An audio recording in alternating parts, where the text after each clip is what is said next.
Hey, welcome to episode 96 of Awkwardly Awesome Podcast. This episode is entitled Empowered to Empower. I'm really excited about today's guest because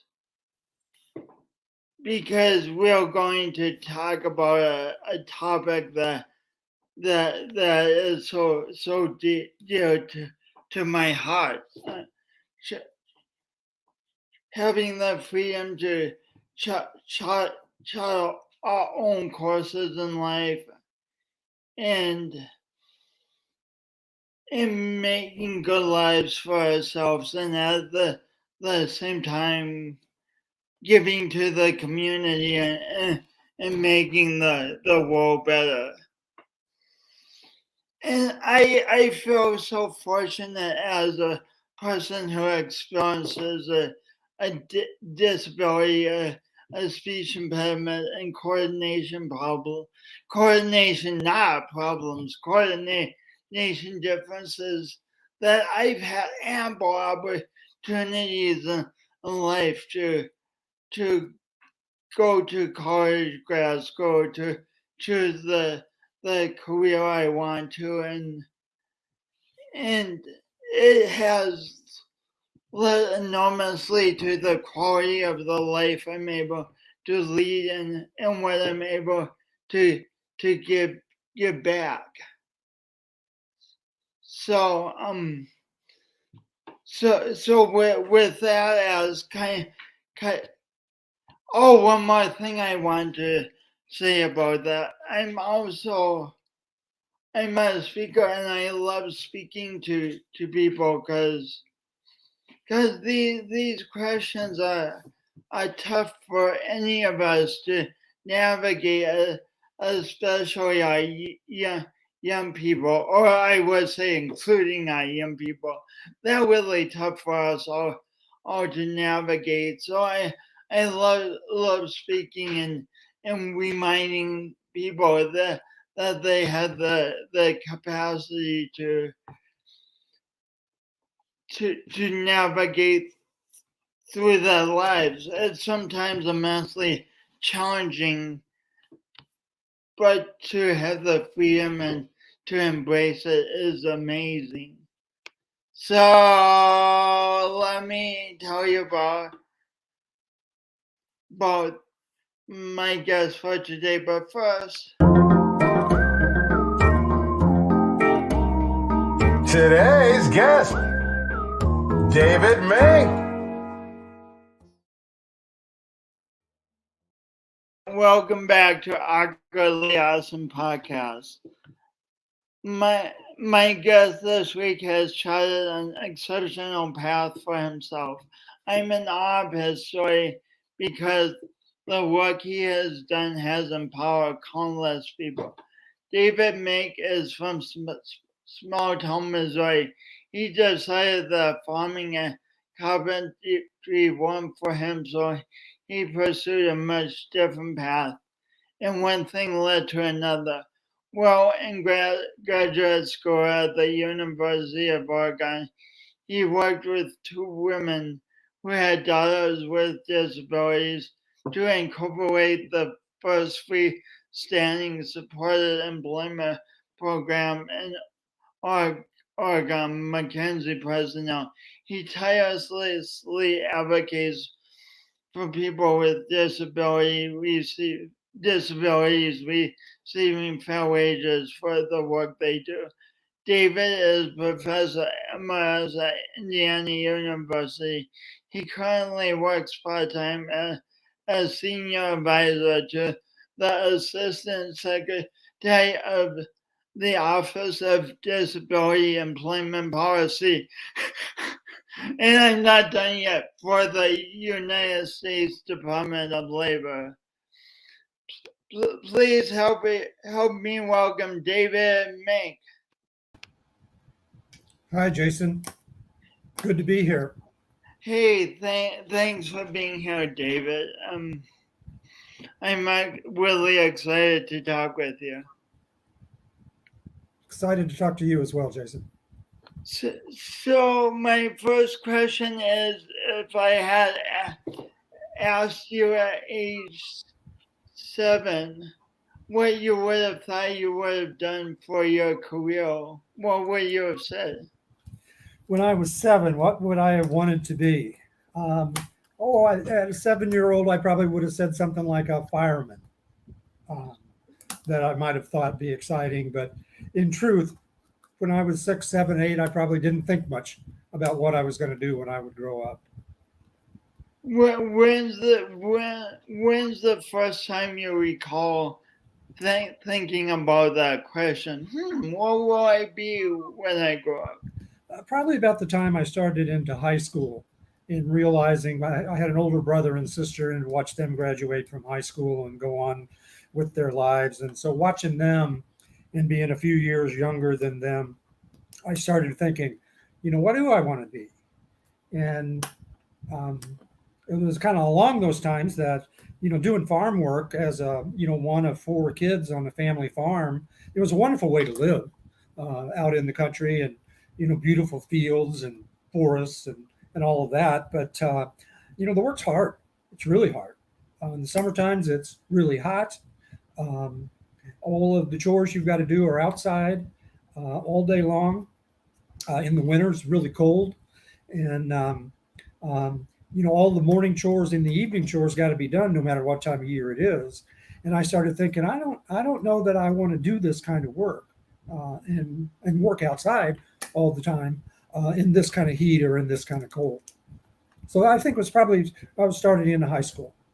Then you had a brief stint doing carpentry, right? Yeah, well, for I think 3 summers, one of my jobs was building pole barns. They're the kind of barns you see nowadays that have metal siding on them and metal roofs. I'm laughing because it sounds like so much work. Yeah. So, and the crew was just me and the guy that owned the company. And so, we'd spend 2 or 3 days pre-cutting all of the wood in his shop and making the rafters and loading it all up on 2 trucks. And then the 2 of us could put up a barn about 40 feet by 60 feet in 4 days. So it's summer in Missouri, and you have to get on the roof to nail the tin down. Yes. What was that like? It was really hot, and I hit my thumb a lot. So, on a tin roof, when it's 90 degrees outside, you better drink a lot of water. And how do you not burn your arms and knees? And well, you got to wear jeans, heavy jeans, because you're going to scrape up everything. And I usually ended up being wearing a long sleeve shirt, a real lightweight one, and then a hat, so I wouldn't get sunburned. So did that experience make you want to have a career building pole barn?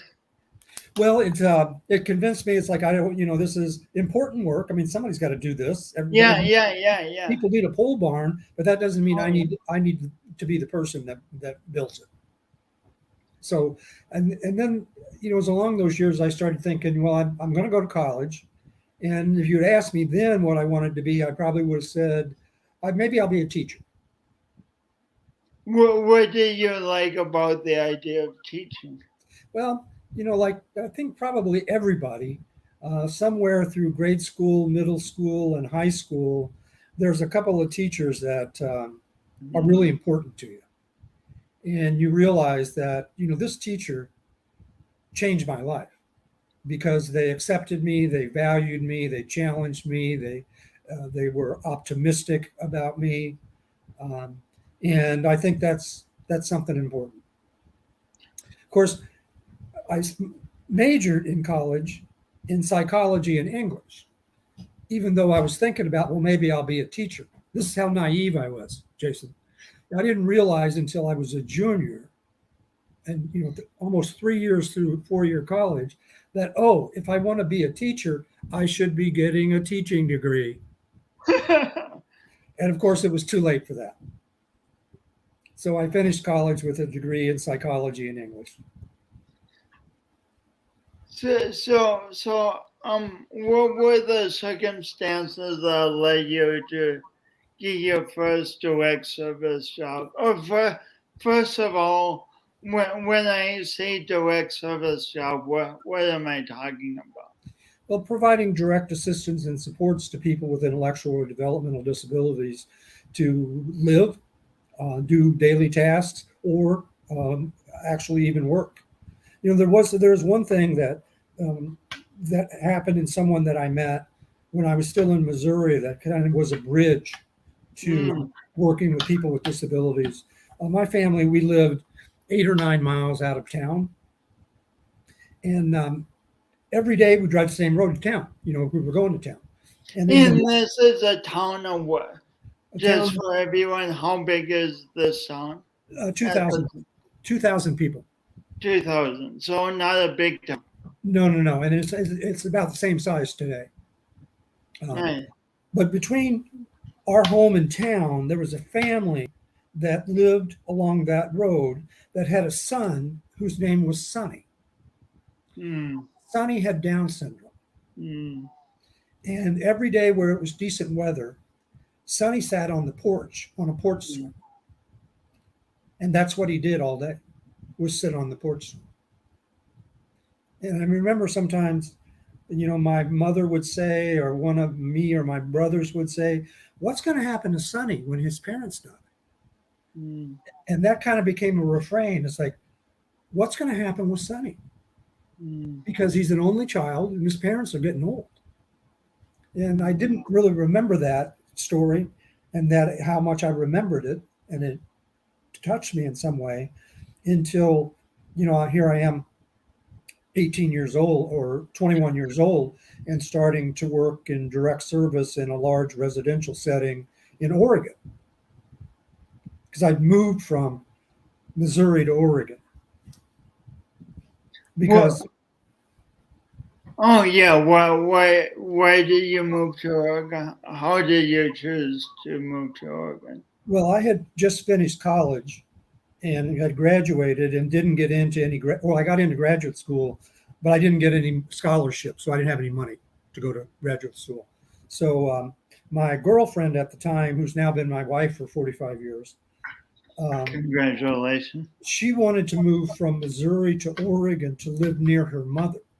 And so I didn't have a job and I didn't have graduate school to go to. So I said, okay, I'll go to Oregon with you. And then got to Oregon and started looking for a job. And then you remember this. Did you see a job that was an opportunity to work in direct service? Yeah. I applied for, remember some jobs were group homes for young people that were in trouble with the law. So they were juvenile, the juvenile system. Didn't get those jobs. And then I discovered that nearby there was a residential setting where 84 people with developmental disabilities lived. You said how many? 84. So it was a small, privately run, church-affiliated institution. And I didn't really know anything about direct services or institutions or anything about anything related to disability other than Sonny. But I applied for a job there and started working evenings and weekends, providing direct support services in evenings and weekends to the group that I had. There were 14 people that lived in a cottage, is what they called them at the time. What did the work intrigue you right off the bat, or what was it like in the beginning for you? Well, in the beginning, you know, I was surprised that if you asked how capable people were. And then I was also surprised. It's like, wait a minute, there are 4 or 5 people in a bedroom. In one bedroom? In one bedroom. Oh my, wow. And I'm thinking, that doesn't seem quite right to me. It's like, I don't know anything about this, but that doesn't seem quite right. There was no choice of meals. The meals were decided by the dietitian. And it'd be cooked in kitchens and then transported in big carts to the cottage. And I'm thinking, boy, 14 people all going to eat the same thing every night, or somebody else made the decision. And then, choices were extremely limited. I mean, most individuals couldn't really read, and there's one TV for 14 people. And so, there were always arguments about, what should be on the TV. Oh, wow. Um, What did these people do for work? Well, some of them didn't work at all. They had some kind of day program they would go to where they would learn some activities of daily living. Sometimes they'd do arts and crafts. Sometimes, who knows? Mostly they just went to another building and would sit there and maybe have some activities. A few of them went to a sheltered workshop. What does the term shelter, for everyone, what does the term shelter workshop mean? A sheltered workshop is usually considered like a light manufacturing event, employ people with disabilities. The supervisors would be people without disabilities, but the staff would get contracts of one kind or another to work on parts for chainsaws, or to work on assembly of samples of flooring that go to stores, or some kind of contract that was usually very simple manual labor. But Do the employees have any, in a shelter workshop, usually have any say in what they get to do? No, generally no say, because in many of these places there are only 4 or 5 different jobs. And so you get assigned to a job based on whether they can teach you to do it or not. And you're probably going to be paid less than the minimum wage because you're only getting paid based on your productivity. So if there's only 4 or 5 jobs and you're not any good at one of those 4 or 5 jobs, your productivity is going to be bad and you're going to earn very little money. So that's, in a nutshell, what a sheltered workshop is. Segregated, poorly paid. Usually the work is kind of menial. So am I getting this right? If I was in a shelter workshop, I could be doing a job I totally disliked and earning a lot less than minimum wage. And earning $1 an hour because you're slow at whatever task you were given. Probably because I dislike it and find it boring. Yeah. So here's a plot point for later in the show. States around the country are now eliminating the payment of subminimum wage. We'll talk about that later. But when I was a young man, it was pretty widespread. So you got this position and you observed all of these different things that didn't seem great right to you. What happened next?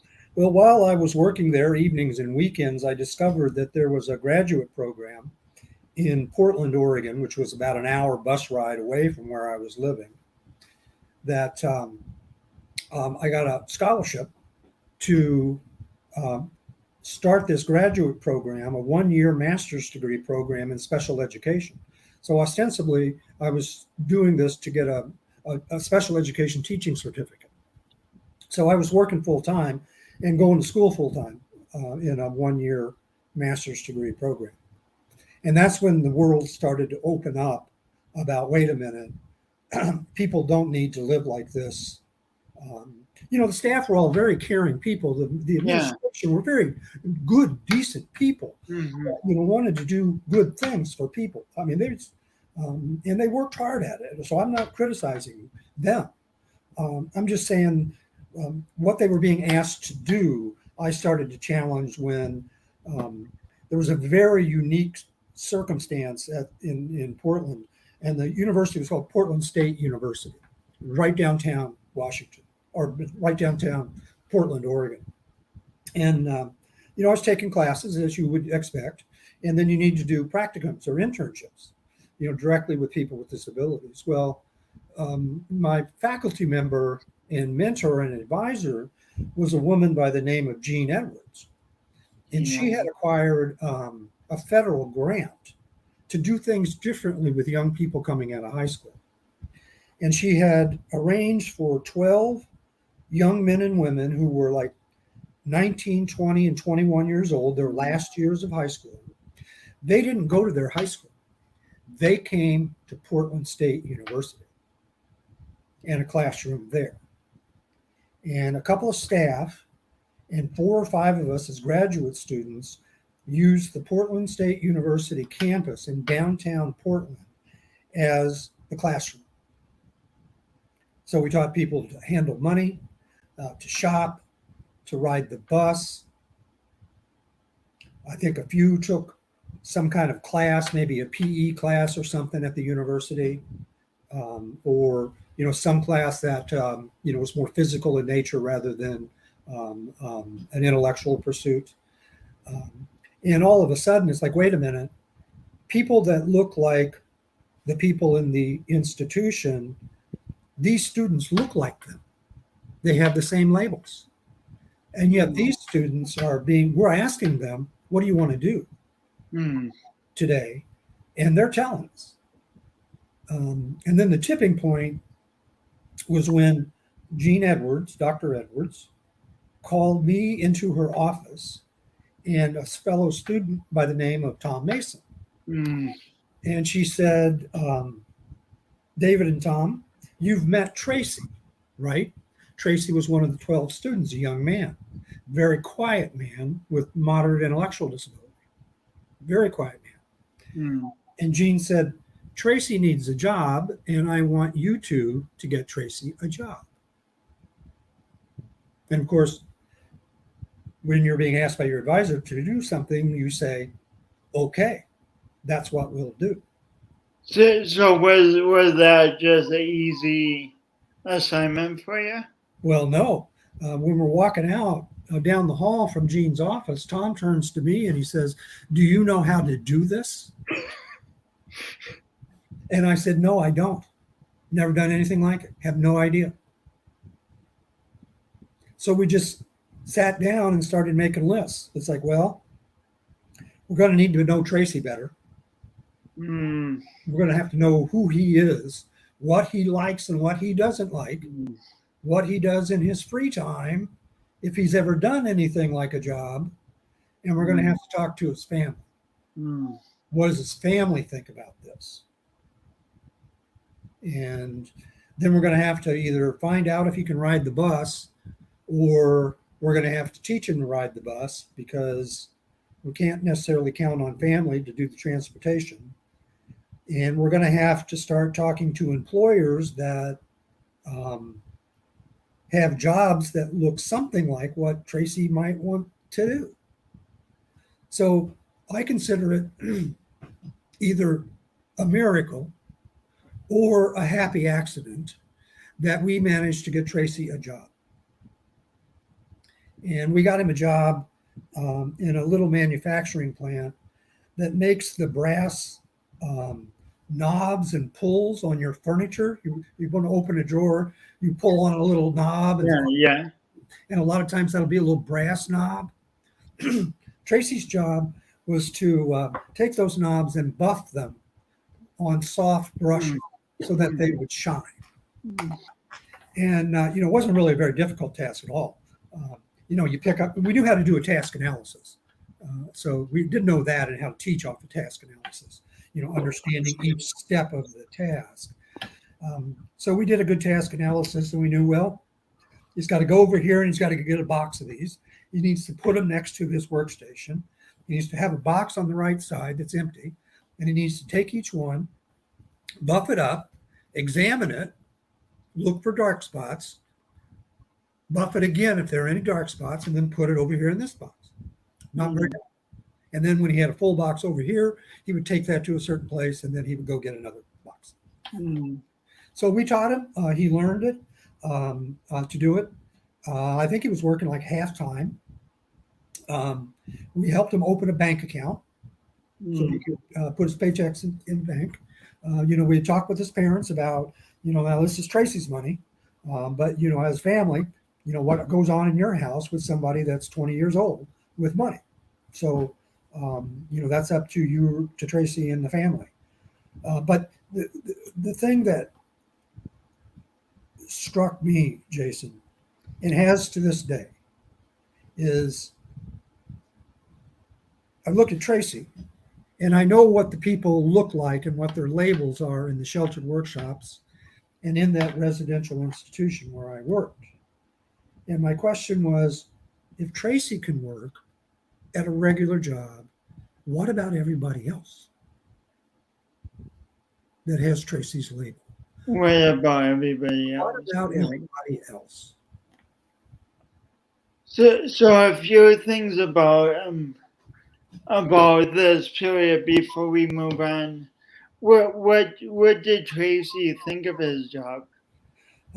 He smiled a lot. I know that. He wasn't a very verbal guy. He'd speak when spoken to, but he wasn't a guy to initiate much conversation because he was getting a paycheck and he was viewed as successful, like his coworkers liked him and encouraged him. And one other thing happened with the coworkers.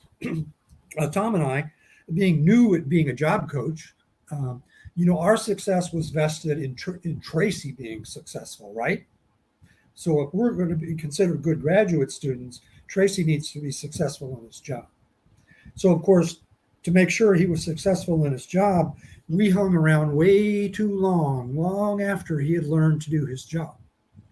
And in fact, I don't know how many weeks later that would have been that either Tom or I were there, or sometimes both of us. We were basically standing and watching Tracy work. That's all we were doing. And this woman, at the time, I thought of her as a middle-aged woman who had worked there a long time. She came up to me and Tom, and she looked us in the eye, and she said, "You boys go on now. He'll be fine. He'll be fine here with us." Oh. And about 15 years later, people started talking and writing about what were called natural supports in the workplace. And I thought 15 years later, we didn't have a word for it, but that's what that woman was. And her coworkers, they were natural supports in the workplace.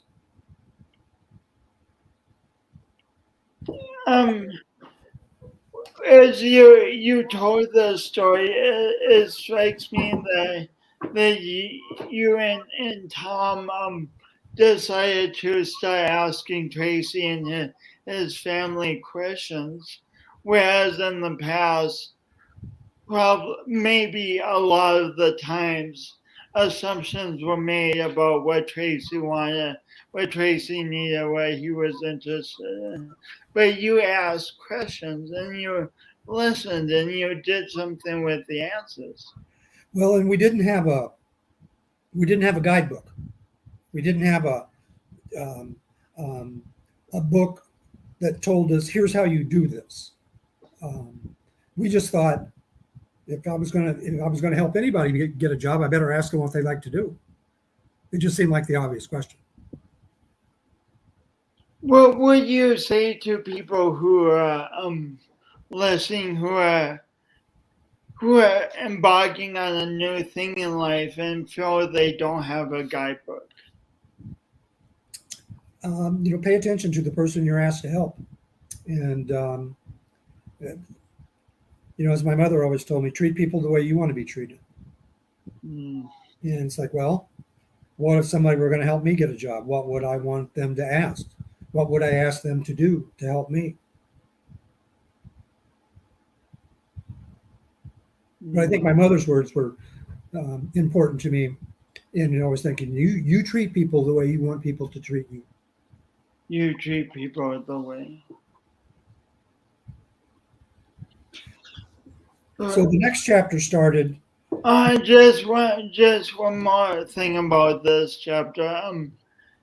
Sometimes in careers, lucky things just happen, and it sounds extremely lucky that you were matched with Professor Jean, yeah. It was In total your accident. graduate program. Wow. Yeah, it was. I met somebody that I was working with in the institution that told me about this, and so I signed up. On paper, of course, it's all we had then. We didn't have computers, and mailed it in, and then went for an interview.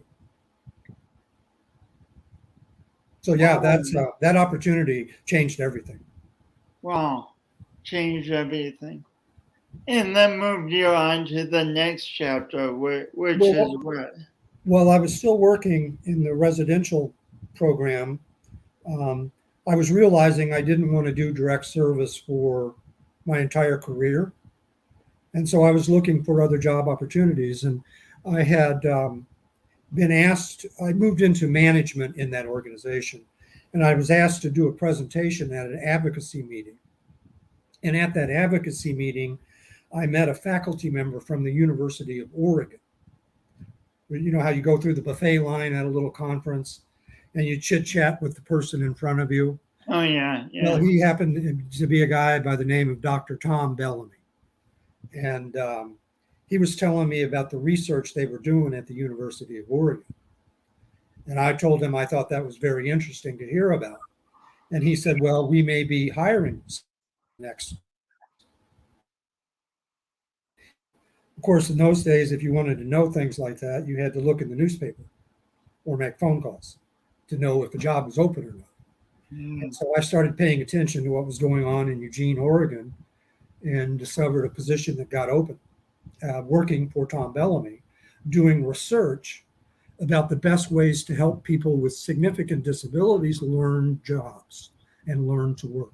And now we're talking about people that everybody leaves behind, the people with a label of severe or profound developmental disability, people that nobody wants to see because they think those are people that cannot learn.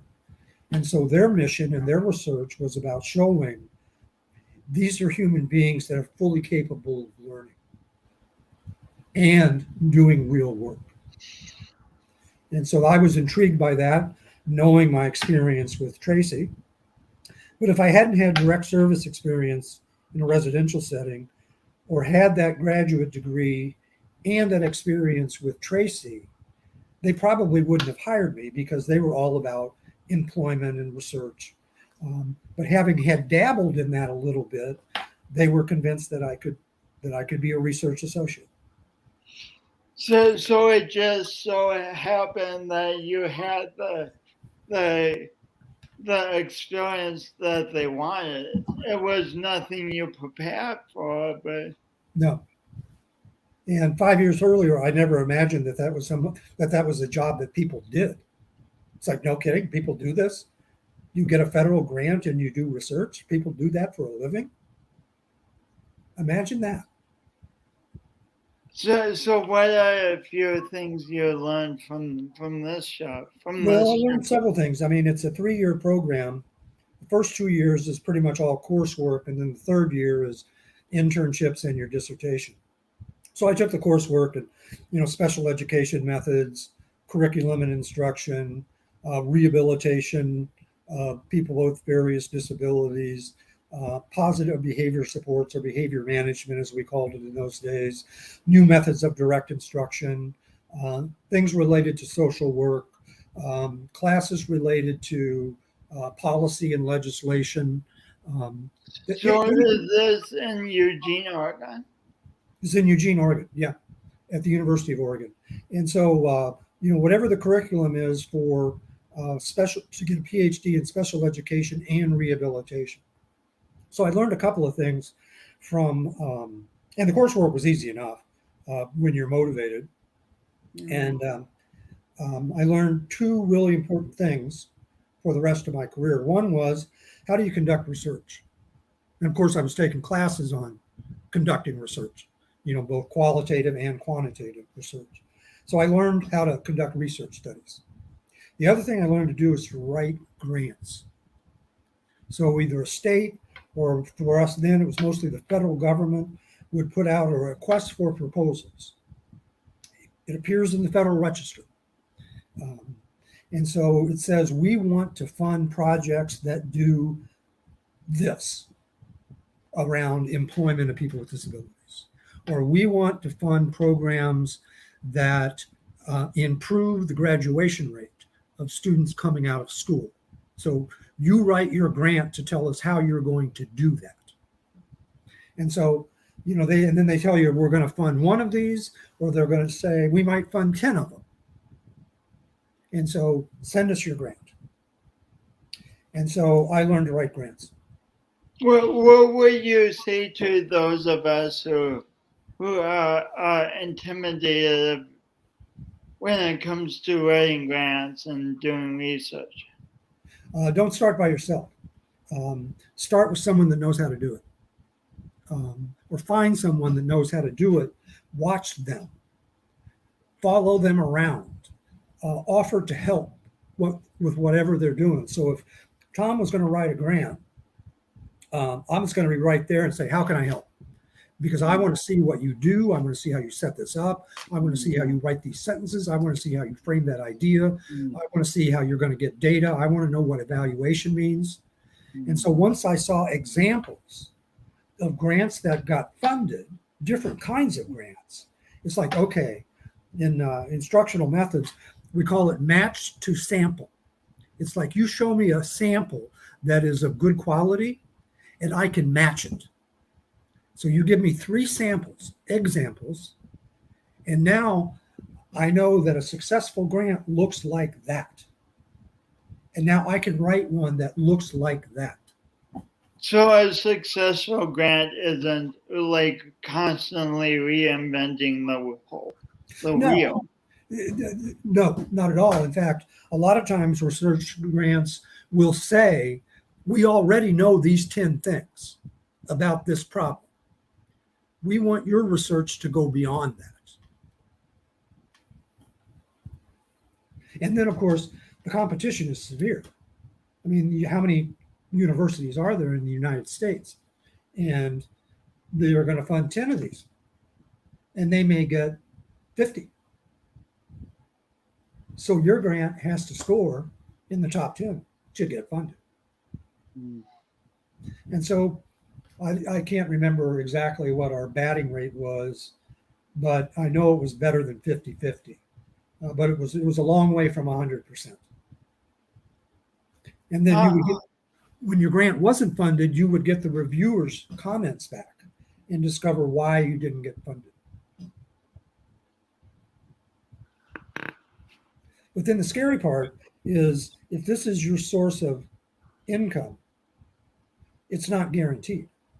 It's like, okay, I've got a grant for 3 years. If I don't get another grant in 3 years from now, I don't have a job. And that's the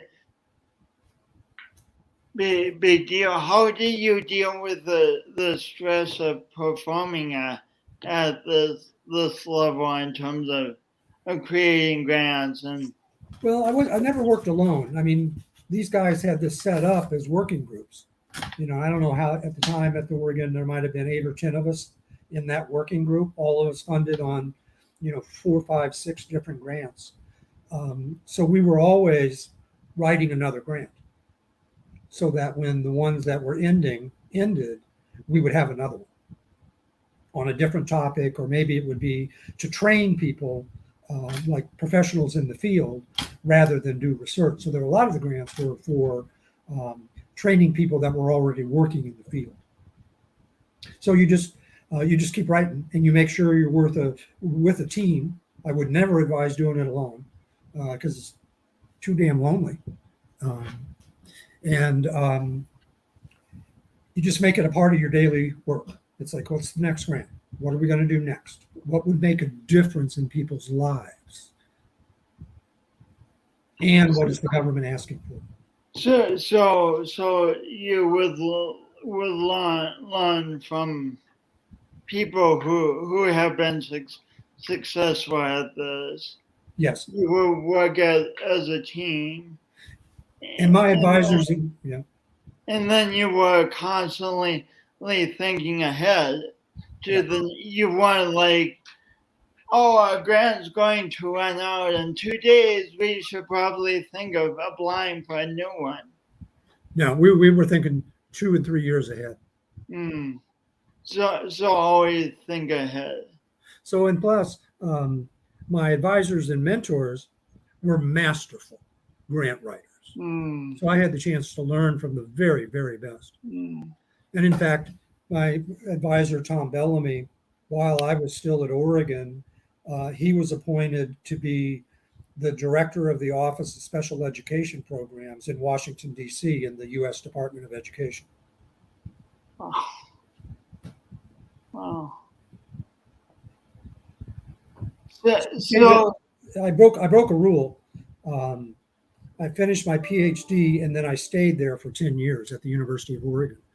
Conventional wisdom is that when you get a PhD, you leave and go someplace else. But we had these grants funded, and it was like, you know what? I'm staying put. My family's happy here. was McKenzie Personnel part of the spirit? Yes, it was. While I was still a graduate student and before I became faculty, we had a grant to try new ways. The grant was toward alternatives to sheltered workshops. And so we set up McKenzie Personnel as an agency that got people real jobs in the community. And it was freestanding. That's all it did. Every other effort in Oregon and most of the country at the time were agencies that were sheltered workshops that hired 1 or 2 people to do job development and job placement. But they were like small, fragile appendages to a big workshop. And we wanted to make the case that a fresh new organization that did nothing else, it's like we don't have any overhead because we've got a single office that's 150 square feet. So we don't have any overhead. All our money goes into staff time and travel time. So we wanted to make a statement with McKenzie, and yeah, it was during the early years there that we managed to set up McKenzie. And I looked it up on the web a couple of months ago. It still serves about 100 people plus. Wow. And we incorporated it, as you said in my intro, 2 mothers that had daughters with disabilities and me in 1984.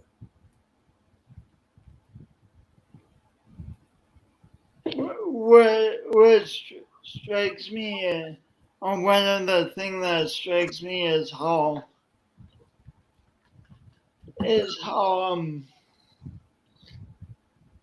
like unlikely people are heroes in your story.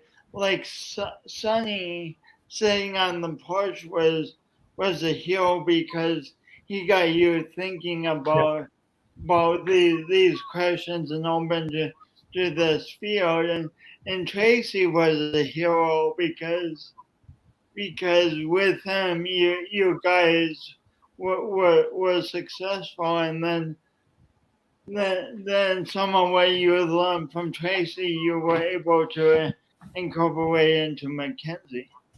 Yeah, and and they taught me to ask questions. With Sonny, it's what's going to happen to Sonny? And with Tracy, it's what about everybody else? Mm. So the power of questions that are outside the box, and also thinking beyond the circle of our daily lives. Yeah. And based on Tracy, and given the still overwhelming underemployment of people with significant disabilities, I'm still thinking about Tracy and saying, what about everybody else? Decades later, we need to do a better job. So what's the kind of the state of the landscape right now as we speak? Somewhere between 20 and 30% of people with intellectual and developmental disabilities probably have some kind of part-time job, but it hasn't been going up very fast. So that means between 70 and 80% are unemployed in what they want to, they might want to do. Are unemployed or working in sheltered workshops. And we've got to find a way to move that needle, like in a significant way.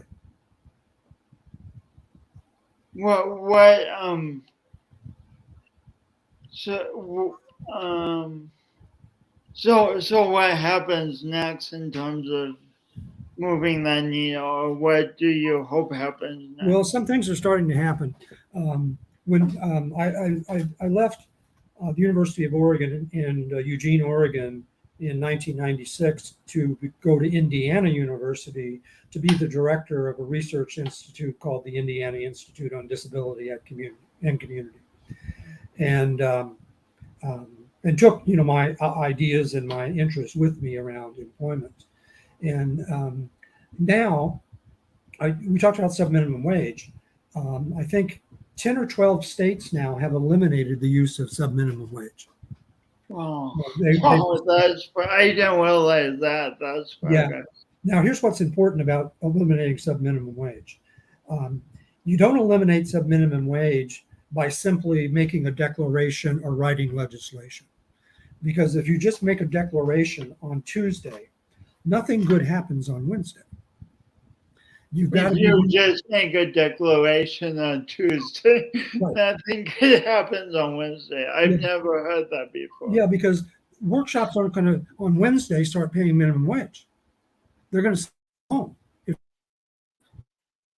They're going to what? Send them home or send them to a program that's not work.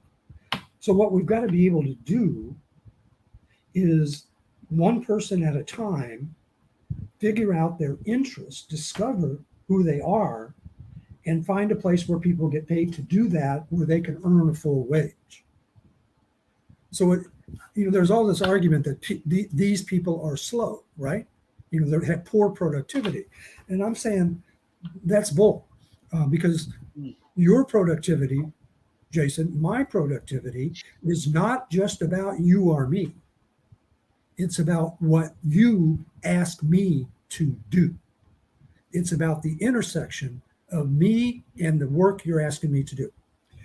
You ask me to be an accountant, here's what's going to happen. Errors everywhere. Things will not balance, and I will have a very bad attitude. Because I don't really care if the numbers add up to the penny. So if you ask me to be an accountant, my productivity and quality is terrible. Likewise, if you ask me to be a mechanic, just not interested. Don't know how things work, not interested. And if I asked you to still be building pole barns, you wouldn't be interested in that, right? No, I'd say I don't want to do that. I don't care if that's the only job you have. So what we've got to do is get people in the right jobs, and then we've got to go to them with the right technologies, both information and tools technology, and also instructional technology that can teach people that learn differently, very differently. So in a way, by putting people in jobs they have no interest in and don't want to do, we're really setting them up to fail and to be miserable and to do low quality work because they don't want to do it.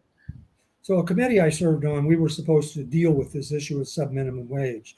And there was a group of people that said, we need it. We need sub-minimum wages because these people can't earn any more money. We had people that say, I don't like it, but I don't know what else to do.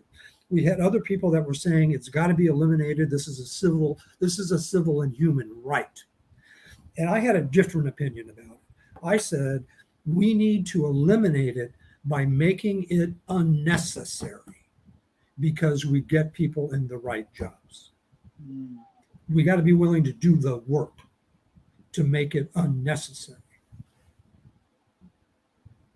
In the right jobs. In the right jobs. In the right jobs, people will succeed. Yep. And you know what? Sometimes I've met people that's like, I can't figure out what's going to work for this person. And it reminds me of, do we figure it out 100% of the time? No. But when we don't figure it out, we need to go find a friend that's smarter than us. That'll help us figure it out. I remember this guy at the University of Kansas. He said, you meet someone with a significant disability, there are two ways to be wrong about the person. He said, the first way to be wrong is to see only their disability and assume that they can't do the work you have in mind, and you dismiss them. And you're wrong, because they were fully capable in the right job and you just missed it, and you were wrong. So the other way to be wrong is to meet a person and assume there are gifts there. I assume what? There are gifts and talents in this person, and it's my job to discover those, and to work and work and work to discover those talents, what that person can do. And sometimes we will fail, and we will be wrong, that we did not figure it out.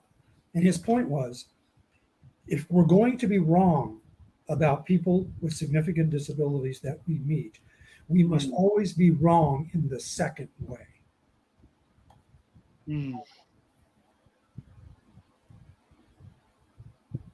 And by asking the questions, what are your gifts? What are your talents? Right. You raise the probability of being right.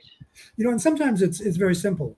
You know, so I heard the story and seen the video of a young woman that has very complex cerebral palsy and uses a wheelchair and has very little manual dexterity. I mean, she can kind of get her chair around, but she's not real steady with it. And so, you know, she's not going to do a manual task. And she has a moderate intellectual disability, but she's also very friendly. And the video that I've seen in the story have her in a mall outside of a bakery with a tray on her wheelchair, giving away cookies. God. She doesn't have to handle them. People can put their, you know, the people can slide their own card through the card reader, the credit card. She doesn't have to hand them the cookie. She doesn't have to do anything except sit in her wheelchair and smile and talk to people. And she loves it, and they love it. And you know, it sends people right on down to the bakery to buy stuff. But if you were waiting to find the job that she could do with her hands, you're going to fail.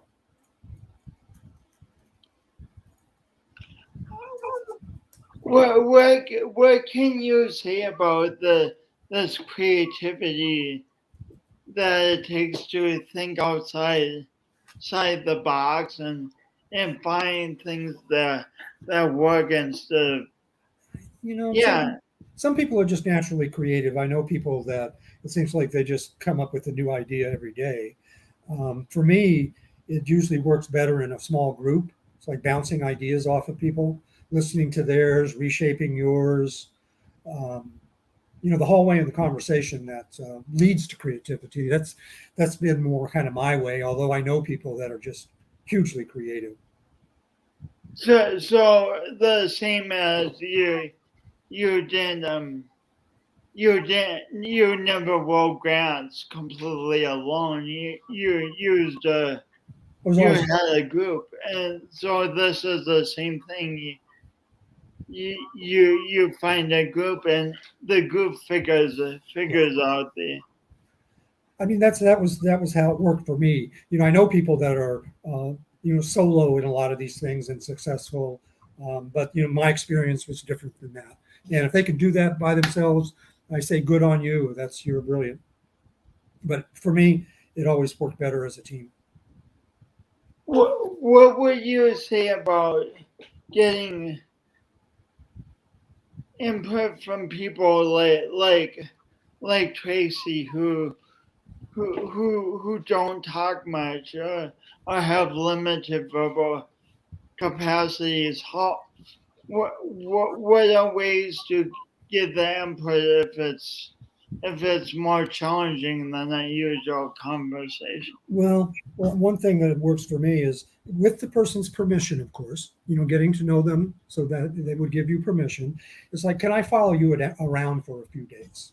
Can I follow you around? Or can I just do what you do with you for a few days? And if you're not talking to me, I will notice when you smile. I will notice when you do something for more than 10 minutes. I will notice when you get upset.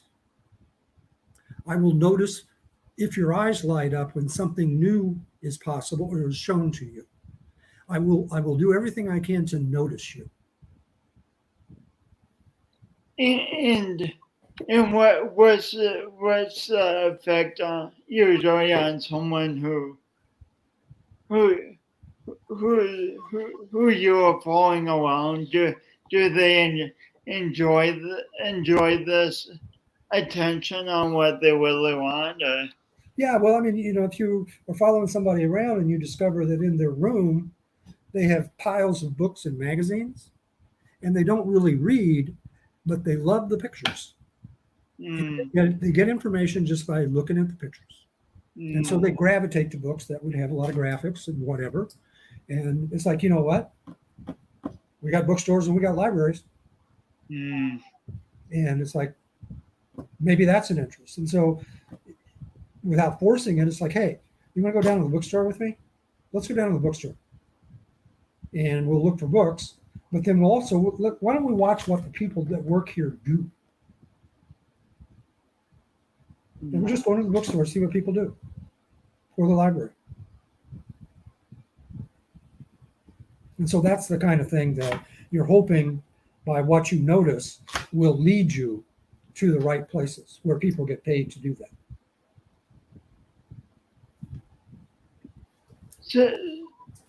So often in life, it seems to be easy to like look at challenges and obstacles and just go, no, that's not an answer here. We're not going to come up with the answer. But you seem to be saying that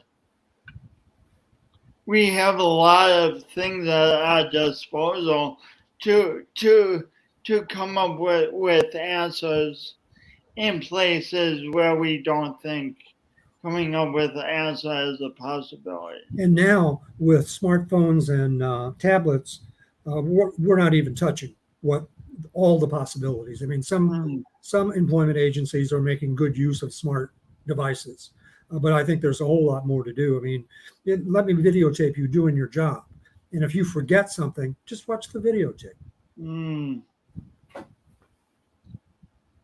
So I ask all my guests this question.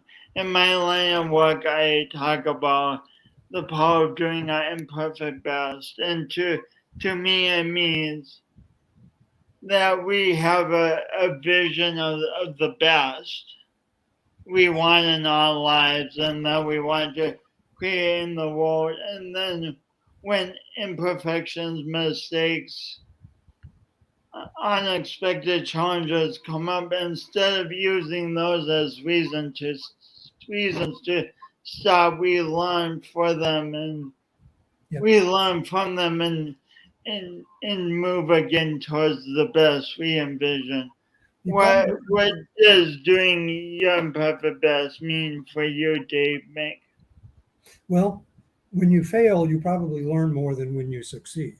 And so being careful about examining the failure to name, put a name on it, what you learned in that. Put a name on what you've learned. I love that. Give it a name and then use that the next time you're asked to do the same thing and see then if that leads to success. Because if you fail without examining the failure, then you've missed an opportunity to learn something and to give it a name. So you're saying not to deny the failure and just brush over it, but actually learn from it and give it a name. And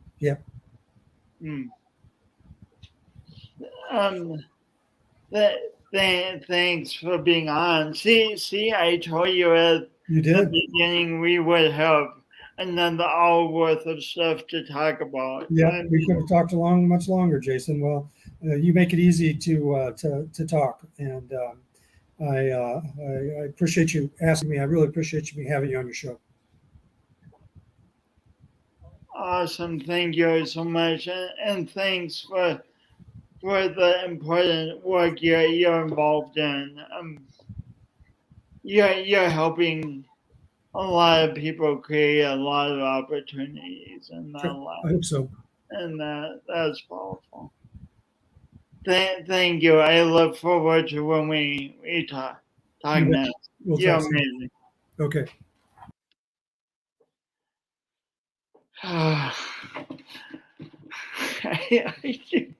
I so love this part of the week. I know doing this podcast each week is helping me so much, and I hope it's helping you, because like it's so easy to tell ourselves and other people knowing this life about the things we really want to do, but talking to people like David, it reminds me that there's innovative ways to get to the yeses, to the challenges, to what's before us, to say yes and rather than no because. Thank you as always for tuning in, and your time is amazing, and thanks for tuning in. And next week Kara Kimball and is on, and we talk about strength and diversity, and really working to bring out the best in each other and the best in our teams. And it's going to be an exciting conversation. Until then, have a great rest of your Wednesday and a great week. And